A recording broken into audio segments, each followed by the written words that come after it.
품격 있는 아재, 아지매 여러분 안녕하십니까? 빨간 아재입니다.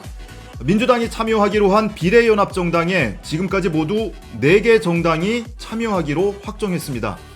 녹색당과 기본소득당이 오늘 참여하기로 결정을 했고요. 앞서 지난 13일에 미래당이 참가하기로 확정을 했습니다. 특히 오늘 결정을 한 녹색당의 경우에는 참가 결정하기가 만만치 않겠다 이렇게 예상을 했었습니다. 왜 그러냐면 녹색당의 경우에도 민주당과 마찬가지로 전당원 투표를 거쳐서 참가 여부를 결정을 했는데 그 통과 기준이 매우 높았어요. 전 당원의 50% 이상이 투표에 참여를 해서 3분의 2 이상이 찬성을 해야 통과되는 구조였습니다. 그런데 이 투표율부터가 만만치 않겠다라고 예상을 했었는데 그 우려를 뒤집고 51.3%가 투표에 참여를 했고요. 찬성이 74.1, 반대가 25.9%로 참여하기로 최종 결정을 했습니다. 찬성 74.1대 반대 25.9. 어디서 많이 들어본 수치 아닙니까, 여러분? 민주당 전당원 투표 결과와 수치가 똑같이 나왔습니다. 민주당도 찬성이 74.1, 반대가 25.9%로 통과가 됐죠. 공교롭게도 녹색당의 당원 투표 결과도 이렇게 똑같은 수치가 나왔습니다. 그리고 기본소득당도 총선 예비 후보들과 확대 회의를 거쳐서 참여하기로 확정을 했고요. 미래당도 지난 13일에 결정을 했는데 전당원 여론조사 그리고 대표자 회의를 거쳐서 참여하기로 결정을 했습니다. 특히 이 미래당의 오태양 공동대표의 경우에는 지난 주말 내내 이 녹색당을 향해서 참가를 하자 하면서 설득하고 권유를 하는 그런 내용의 페이스북 글을 아주 장문의 글을 올리면서 많은 사람들한테 공감을 받았는데요. 그런 영향이 또 녹색당 당원들에게도 어느 정도 또 영향을 미치지 않았을까 싶습니다. 그도 그럴 것이 녹색당과 미래당은 원외 정당 중에는 꽤 역사가 있는 정당입니다. 두 개 정당 모두 2012년에 창당이 됐던 정당인데요. 2012년에 총선을 치르면서 총선 치르고 나서 두 개 정당 모두 해산이 됐어요. 왜냐하면 당시 정당법에 정당 득표 2%를 못 넘기면 등록이 취소됩니다. 정당 등록이 취소되는 그런 규정이 있었어요. 따라서 녹색당과 이 미래당의 전신인 청년당은 해산이 됐는데 이후에 위헌 법률 심판 거쳐서 헌법재판소에서 위헌 결정이 나면서 녹색당은 당명을 다시 찾았고 그리고 청년당은 나중에 2017년에 미래당으로 이름이 바뀌어서 다시 출범을 한 정당입니다. 그런데 미래당 당명과 관련해서는 이전에 한번 크게 이슈가 된 적이 있었죠. 지난 2018년이었는데요. 당시에 바른정당과 국민의당이 합당을 했습니다. 합당을 하면서 선관위에 미래당이라고 신당 명칭을 등록 신청을 했었습니다. 그런데 이 지금의 미래당이 풀네임이 우리 미래였습니다.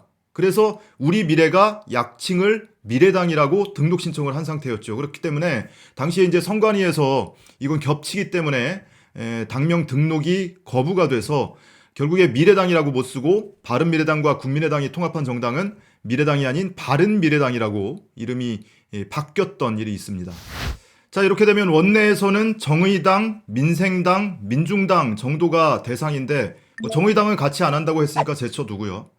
민생당은 오늘 내일 중에 결정하기가 불투명한 상황입니다. 왜냐하면 민생당은 내부적으로 굉장히 내부 분란이 지금 굉장히 심각한 상황이에요. 그래서 이 얘기가 본격적으로 지금 전개되질 못하고 있고 민중당의 경우에는 조금 부정적이었다가 다시 또 긍정적인 기류로 바뀌고 있다고 하죠. 그래서 22일에 임시중앙위원회를 열어서 결정을 한다고 하는데 22일에 이번 주 주말이거든요. 일요일.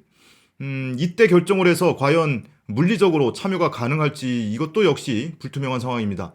자, 그렇게 놓고 보면 이제 원외 정당들 중심으로 민주당과 함께 참여를 하게 됩니다. 녹색당, 미래당, 그리고 기본소득당은 참여하기로 이미 확정을 했고요. 남아있는 정당이 시대전환, 소상공인당 정도가 될 텐데 오늘 내일 중에 결정이 나오지 않을까 싶습니다. 이렇게 되면 지금 원외에 있는 정당들과 민주당이 같이 비례연합 정당을 구성을 하게 되고 이 비례연합 정당을 발판 삼아서 원외 정당이 최초로 원내에 진출하는 그런 교두보가 되는 이 정당 형태가 되지 않을까 싶습니다.